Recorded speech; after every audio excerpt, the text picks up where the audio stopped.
sulame gadhiisee haa deemudha. Yaa Gabri'eel itti nuu kottuudhaan hiika. Yaa Sillaasee itti nuu kottuudhaan hime. Kan dhukkubsatan nuu fayyiseedhaani. Harka keessa walitti deebisaa Waaqayyoon galateeffadhaani. Kumni si bukkeetti, kumni kudhan mirga keetti yoo du'aniyyuu wanti namatti dhufu sitti hin dhufu. Mee sagalee kana jedha. Kumni si bukkeetti, kumni kudhan mirga keetti yoo kufaniyyuu wanti namatti dhufu sitti hin dhufu.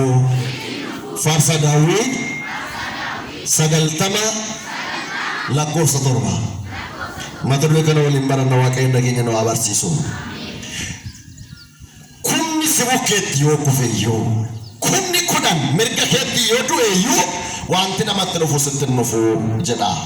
Sagalee ulfaataaf jabaataan kun maaliif dubbatame, akkamitti dubbatame, eenyuuf dubbatame kan jedhamu gaafa laallu Faarsaa Daawit isa Oromiffaarraa 91 lakkoofsa 3 irraa kaanee gaafa laallu Waaqayyo kiyyoo namni siif kaa'ee dha'icha nama balleessurraa si oolcha. Waaqayyo kiyyoo namni siif kaa'e yoo wanta namni si qabee akka si kuffisuuf kiyyoo namni fuuldura kee kaa'e namni si ajjeesuudhaaf si balleessuudhaaf waan fuuldura kee kaa'e hundumarra akka tarkaanfattu si taasisa. Dha'icha saafaa namatti dhufu hundumarra si oolcha. Galanni madaala lamiif haa ta'u malee wanta sitti dhufu hundumarra inni si eegaa'edha. Erga akkas jedhee booda lakkoofsa 4 gubbaarratti harka isaatiin si golbooba. Bobaa isaa jalatti kooluu galtaa. Ati kooluu itti galummaa keessa taasifatteetta waan ta'eedhaaf yeroo hundumaa boqonnaadhaan jiraatta. Eenyuun kooluu galummaa kee godhatteetta? Waaqayyoon kooluu kana itti galu taasifatteetta. Yeroo hundumaa isatti kooluu galteetta taanaan wanti tokko iyyuu sin argatu. Ati yeroo hundumaa gammaddee jiraatta. Ati yeroo hundumaa maal taatee jiraatta? Gammaddee. Eenyuun yoo qabaatan misiraachoo gaafa Waaqayyoon qabaatani harkuma Waaqayyoo irraa nyaatu, harkuma isaarra rafu. Galanni maqaa isaa haa ta'u malee harka isaarraa nyaatanii harka isaarra rafu. Saba Waaqayyootti kooluu galuun kanaaf barbaachisa. Namni Waaqayyootti kooluu gale waan addunyaa raasu san raasu. Namni Waaqayyootti kooluu gale wanti addunyaa sodaachisu isa sodaachisu. Isa sodaatamu qabateera waan ta'eedhaaf. Isa hundumaa sodaachisuu danda'u qabateera taanaan wanti nama sodaachisu isan sodaachisu. Wanti biyya sodaachisu isin isa sodaachisa? Hin sodaachisa? Hin sodaachisu. Akkasuma lafaa fuudhee miti gaa. Wanti halkan nama sodaachisu xiyyi guyyaa namatti gadhiifamus sin sodaachisin. Waaqayyoon itti kooluu galummaa godhatteetta taanaan, Waaqayyoon toogatteetta taanaan sin sodaachisin. Wanti biyya sodaachisu dha'ichi dukkanaan namatti dhufu, dhukkubi adeemaa saafaa nama balleessus sin sodaachisin. Adookaa jirtu? Wanti amaan namatti dhufu, dhukkubi adeemaa saafaa sitti dhufus sin sodaachisinii. Garuu nama baay'ee sodaachiseera koronaan. Macaafni qulqulluun garuu maal sin godhin jechaa jira? Maal sin godhin? Waaqayyoon itti kooluu galummaa godhatteetta taanaan, isa gaachanaaf doosaas matteetta taanaan dhukkubi nama sodaachisu sin sodaachisinii. Ani yeroo hundumaan harka koo sirra qaba sin oolshaa. Galanni maqaa isaa haa ta'u. Isaan nu oolche yeroo addunyaan dhiphate, yeroo addunyaan raafama keessa gale, yeroo biyyi lafaa dhiphina keessa gale inni ogeessaaf hin jechaa ture. Ogummaan isaa gaafa isa baasuu dide warra Waaqayyootti kooluu galan duwwee tafe, warra harka isaanii gara Waaqayyootti diriirsan duwwee tafe. Kanaaf jedhe lakkoofsa 7 gubbaarratti kumni tokko si bukkeetti yoo du'eyyuu, kumni kudhan mirga keetti yoo du'eyyuu wanti biyyatti dhufu sitti hin dhufu. Wanti biyyatti dhufu maal hin godhu? Maal hin godhu? Ati Waaqayyootti kooluu galteetta, Waaqayyootti harka kee ol kaasteetta. Koronaan biyyatti dhufe sitti dhufeera? Eenyutu harka sirra qabe? Eenyutu si oolche? Eenyutu raafama kana sirra dabarse? Galanni maqaa isaa haa ta'u malee biyyi dhiphina keessa ture. Bara namni Waaqayyoo buluu dide, bara namni seera Waaqayyoo eeguu dide waaqayyo akka namni walii isaan hoduu qofaa miti ofii isaan akka hoduu godhe. Dhukkubni biyya raasaa jiru kun harka keessanii funyaan keessanii qabatina jechisiise miti. Dur waliin hoduu ture amma waliin hoduu miti ofiin hoduu fide. Harkatu afaanii funyaan ofiitiin hode. Akka seera waaqayyootti jiraachuu dide kaa. Abboommi waaqayyoo eegee jiraachuu dide kaa. Daandii waaqayyoo irra deddeemuu dide kaa. Mana waaqayyoo dhiisee mana moora laaltuu filate kaa. Saba waaqayyoo carraan keessa harka namaa keessa namoo barruu waaqayyoo keessa jira. Harka warra digimtootaa keessa jira moo harka waaqayyoo keessa jira? Sooromni keessa harka namaa keessa jira moo harka waaqayyoo keessa jira? Kanaaf eenyuun caala ree? Eenyutu caala? Isa caala warri sun sobduudha. Erga akkas jedhee lakkoofsa 8 gubbaarratti waan hin dubbatu. Ati garuu ija kee ilaaltee gatii warra jallootaaf kaffalamuu hin madaalta. Waan jallootaaf kaffalamu ija kee ilaalta. Tarii dhukkubni raasaa biyya raase kun gatii warra jallootaaf dhufeedha. Ati waaqayyoo dhuftee taanaan waaqayyoon qulqullooftee taanaan qajeelummaatti lakkaattee hojii kee deddeebitee taanaan wanta ta'aa jiru ijaan ilaalta malee siin tuqu. Esa Amerika tete esa Italiani tete esa Spain tete ejani la malenu arginerra majetani arginerra isani gadi warra jallota kafalamu jakente selalte isani mo malem qonirra buhe malem dukuni kun garbi yala fat dufe majafa Ermias rajicha baqonna sagal lakkosa kuda sadi gubbarra takazela akabar sisa qotti ademo wadinani kun isani rabuy akamal qotti demo wadinani Akabummi ani barsiiset akka seera bakot deemoo wanti dalif kun isaan irra bu'eedha. Namoota ture lakkoofsa Ermiyaas boqonnaa 9 lakkoofsa 2 sabni koo ejjituu waldaa warra namannee waan ta'eef harka koo isaanitti jabaate. Sabni koo ejjituudhaan waldaa warra namannee ta'e. Ammame waan isin gaafadhaa. Qurbani corona de bersama corona faiz. Nadaga jirtu? Saballi corona faiz amo corona de bers. Maskalin corona gugu amo corona de bers. Ingugu amo gugu. Gugu nanda amo nandau. Karu namni wani namanne la pesa wani frande. Sabalarra baqacha ture. Qurbana ra baqacha ture. Sabakotu waldaa warra namannee ta'e sabakotu waldaa warra hejjitootaa ta'e yaada isaan qalbii isaan ejjaaf halalummaa keessa oola malee garaagarummaatti deemuu waan filanneef hidhaaf sababa kanaaf isaan irra bu'ee erga akkas jedhe boodammoo sababa kanaaf erga isaan sabni kun fira isaatti inni fira isaatti hamina yaaduu erga jalqabe hojii jallinaa erga inni fedhe sababa kana ane sababa kana nadabuure ane sababa kana maaliif godhuure hina dabuure maaliif adameelaata roobee boqonnaa tokko lakkoofsa 18 gubbaarraa ka'eera eekamsi waaqayyo waaqa malee jiraachuu namootaatiin waaqarraa boba'e mee jedhame hundumti keessan eekamsi waaqayyo waliin odaa jirra anaan kan naanoo dhuguudaa duwwee as keessa jirtu miti ishee yoo isheen jiraatti naanoo dunkuman na wajjiniin jira eekamsi waaqayyo waaqa malee jiraachuu namootaa samii irraa gadi boba'e maal malee jiraachuu namootaatiif waaqa malee jiraachuu namootaatiif namatu waaqa malee jiraata akkuma waan ofiisaa godhatu akkuma waan ofiisaati jiraatu waa'ee waaqayyoo dagate jirana olma waaqayyo dubbanne fituu hin dandeenya mee akka tiraftan beektu gaafa mana keessanitti galtan gaafa ribaraftan akka tiraftan beektu warri akka gara gurguddaa kun warra ijoolleellee wayya malee warri akka gurguddaa kun afaanuma banee rafa dhaggaa jirtu afaanuma sabanee rafa gaafa afaan sabanee rafu to guyyaa tokko hantooti dhuftee lixxeetti beetti eenyu teege waaqayyoodhaaf jirana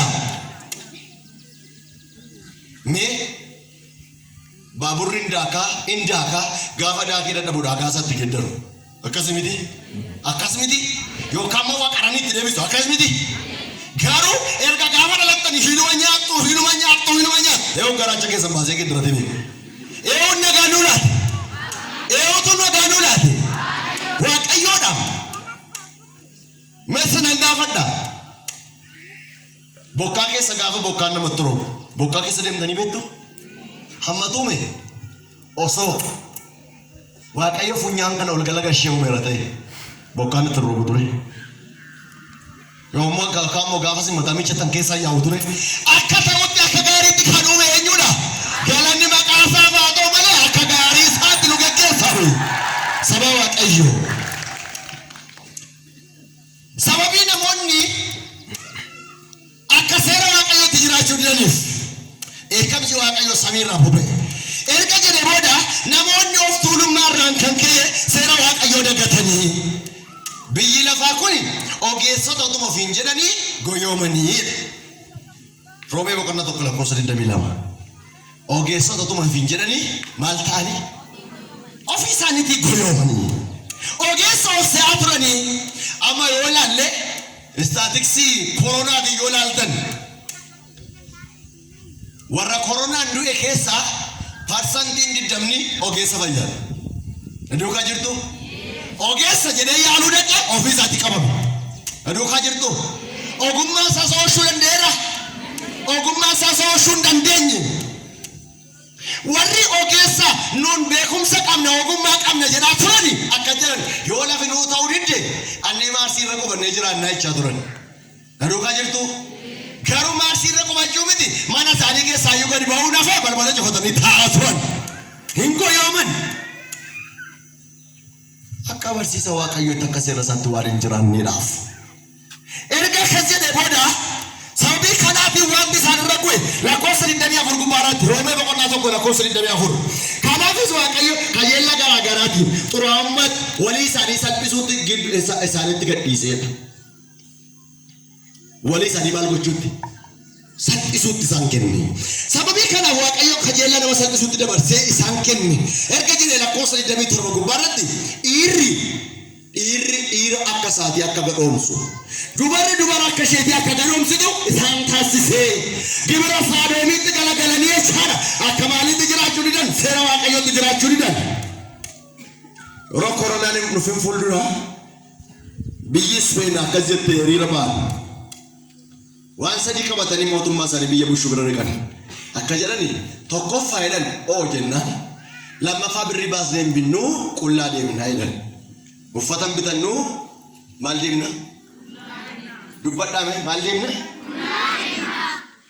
qullaa deemnaa jedhan isa lammaffaa irratti dhiirri dhiiraa hafuudhu jedhan duukaa jirtu shamarran immoo shamarranuma hafuutu jedhan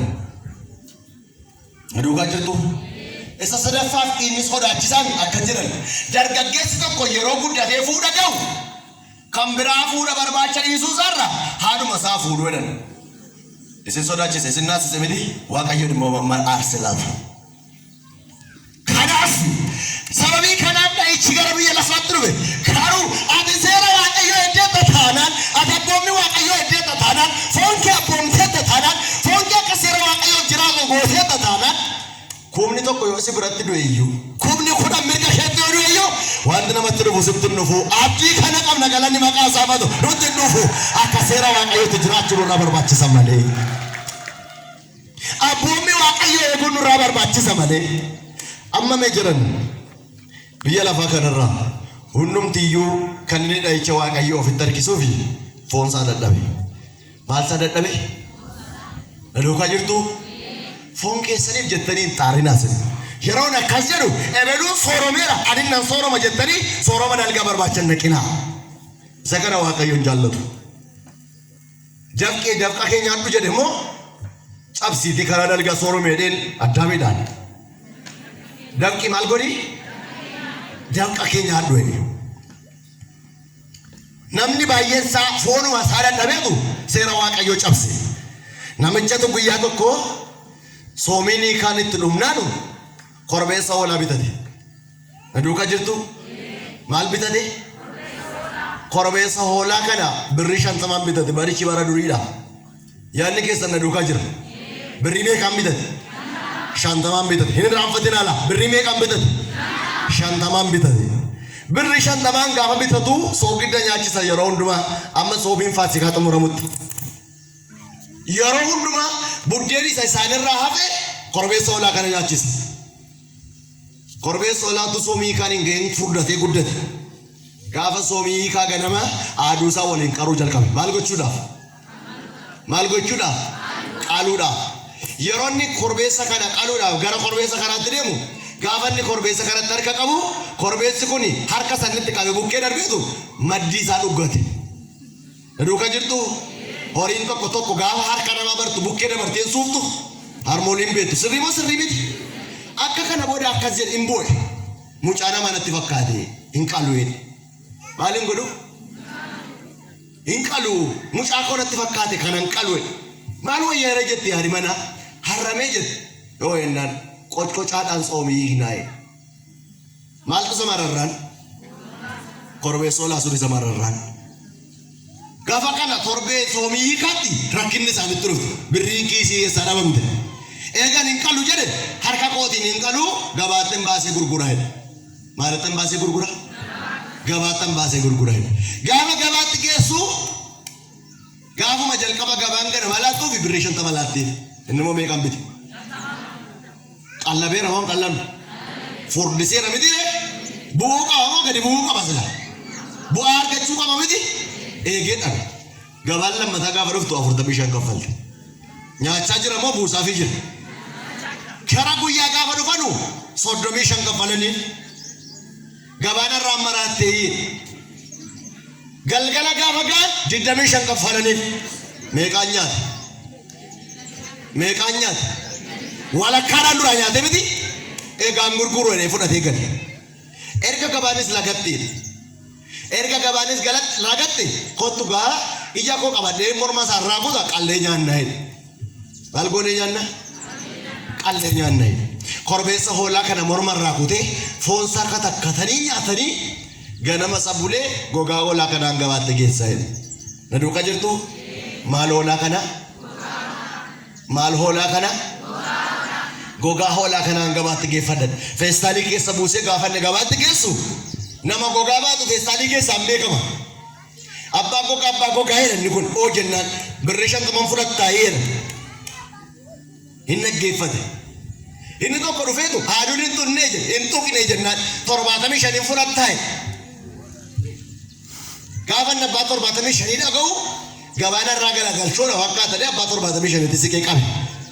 Yeroo inni isa qabatee hin bittaa abbaan dhibbaa dhufeetu dhibban fudhattaa jedhe. Ati immoo bitaadhaa jedhe. Dhibban fudhattaa bitaadha moo karakkaraadha jennaan anoo bitaadha. Harka isaa qabateetu birricha kennee. Gogaatti kennee kotte na baase damma manatti. Na duukaa jirtu? Meeqaan bu'eef? Meeqaan bu'eef? Amma gogaasaa bu'ee moo foonsaa bu'eef? Na duukaa jirtu? Maalsaa bu'eef? Gogaasaa bu'eef. Gaafa kana mana galeetu haadha manaatiin elaabee jedhe isa gabaan 25 kaffalte dhibbattan gurguree. Lamee yaada manaa koon oo jennaan korbeessa hoolaa keenya kan rakasa godhe foon saati jedhe. Maal saati? Maal saatu rakasa godhe? Anaaf isiniinis Waaqayyoon biratti rakasa kan nu godhe akka nu Waaqayyoon biratti kabajamne isaa wajjin akka hin jiraanne kan nu godhe foon keenya. Anaaf isin ijoolleen ortodoksii tawaahidoo soomiidhaan foon isaanii qosanii adabu galanni maqaa isaa haa ta'u malee warri kaan isan qaban. Saba Waaqayyoo sababii kanaaf dha'ichi isaan irra bu'ee kaa. Anaafis noo maal gochuu qabna ree? Gara Waaqayyootti fiiguu qabna. Qalbii jijjiirrachuu qabna. Yaada garaa keenya geeddarachuu qabna. Waaqayyo wajjin jiraachuu qabna. Namoonni Waaqayyoodhaa wajjin hin jiraanne baay'een isaanii badaniiru. Firri isaanii oolchuu hin dandeenye. Ogeessi fayyaa isaanii oolchuu hin dandeenye. Ogummaan isaanii beekumsi isaanii oolchuu hin dandeenye. Oolchuu kan danda'u eenyu duwweedha? Waaqayyo qofaadha. Ooshaaf ol kalchaan isa qofaadha. Kan nama oolchuuf kan nama of kalchuutti qooluu gallaan galu yeroo hundumaa boqonnaa qabu yeroo hundumaa nagaa qabu. Seera keessa deebii boqonnaa 7 lakkoofsa 15 dhukkuba maa warra diina keetti malee sitti hin fidu. Mee jedhame hundumti keessa seera keessa deebii boqonnaa 7 lakkoofsa 15 dhukkuba hamaa warra diina keetti malee sitti hin fidu. Sitti maal hin godhu hin fidu. Kooluu qabna jechaadha. Waadaa qabna isa bira. Isatti kooluu agarru malee. Isaa wajjin ajiraannu malee. Isaa wajjin haa deddeebinu malee. Namoonni baay'een Waaqayyoon dhiisanii warri Waaqarraa fagaatanii Waaqayyo akkas isaanii hin jenne. Seera bahuu boqonnaa 23 lakkoofsa 25 gubbaarratti warri Waaqayyotti deebi'anii akka jedhan ana Waaqayyo gooftaa keetiif hojjedhu malee bishaaniin midhaan kee nan eebbisa dhukkuba biyya kee keessa ammoo of hin baasaa jedhe. Ati anaaf hojjedhu malee ani bishaaniin midhaan kee maal asii godha siin eebbisa dhukkuba hamaa biyya kee keessa maalan godha of hin baasaa. Akkas jedha hiraga gaafa ijoolleen Itoophiyaa Waaqayyotti boohan gaafa biyyi Itoophiyaa harka ishee gara Waaqayyotti qabdu koronaan anoonan gubadde biyya Itoophiyaa keessa ergamootaan nama garafaa durbee maaramiitu mimmaan namatti coccobsee nama garafaa medaan alamiitu dhiiga isaa namatti coccobsee nama gugguba Itoophiyaan an gaddisa jedhee baay'ee hiragalanni maqaan isaa faatoma daddabeekaa anaaf situ kooluu Waaqayyotti galataanan biyya keenya irratti humna hin qabu.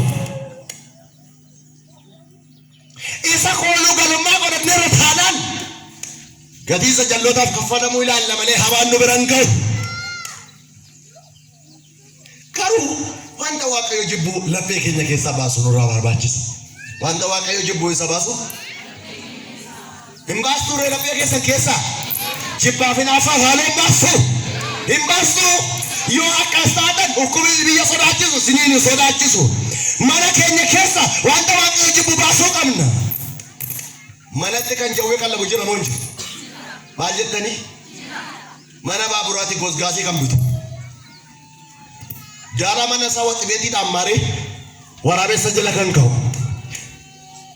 Adhaa jawwee kan arraabsisu jira moo hin jiru? Iji namaa yoo nagarra iji eenyu argina? Iji eenyu argina? Isa akkasii mana keessa baasanitti araarri hin jiru. Macaafa Iyyaasuu boqonnaa 7 lakkoofsa 15 akkas jedha. Wanta ani Waaqayyoon jibbu gola kee keessaan baastu taanaan mana kee wajjin walitti gubataa jedha. Hin danda'amu hin danda'u Waaqayyo? Hin danda'amu hin danda'u? Macaafa Iyyaasuu boqonnaa 7 lakkoofsa 21 kaastanii gaafa laaltan kaabna biyyoo dhabu mana isaa keessa wanta Waaqayyotti hin tolle gaafa inni kaa'e Waaqayyo baasii jedhee gaafa isatti dubbate baasuu gaafa didu mana isaatiif hojii xonqolaanni mana isaa keessa geetu walitti gubatanii dagalanni maqaa isaa haa ta'u. Magaalaa Kaachis keessaas wanta Waaqayyotti jibbu mana isaa keessa keete kan jiru Waaqayyo mana isaa walitti gubuu hin danda'u. Kana dura garuu baasii of keessa. Wanta salaalee dhaqanii fidan baasa. Iji eenyu argeera? Iji nama agarre yoo ta'e iji Waaqayyo argeera. Waaqayyoon immoo dhoksuun hin danda'amu. Waan biyya adda addaarraa warra deegaman digimtoota bira xonqaafeera fidan baasa. Yoo kana ta'e malee araarri hin jiru. Yeroo hundumaa gadadoof cinqiidha. Har'a gammachiisutti fakkaata guyyaa tokko waan keessa ba'uu hin dandeenye keessa jirta. Kani yoo kumni si bukkee dhafes kumni kuna yoo si bukkee dhufes kan waan hamaa sun tuqne yoo waan hamaa laphee keessa mana kee keessaa baastee. Waaqayyo araara isaan nu haa ilaalu. Ifama nuuf haa godhu. Waaqa nu barsiise galanni isaaf haa ta'u. Walaalaa dureen giloo lamas kola gurra suwaati dhaqsee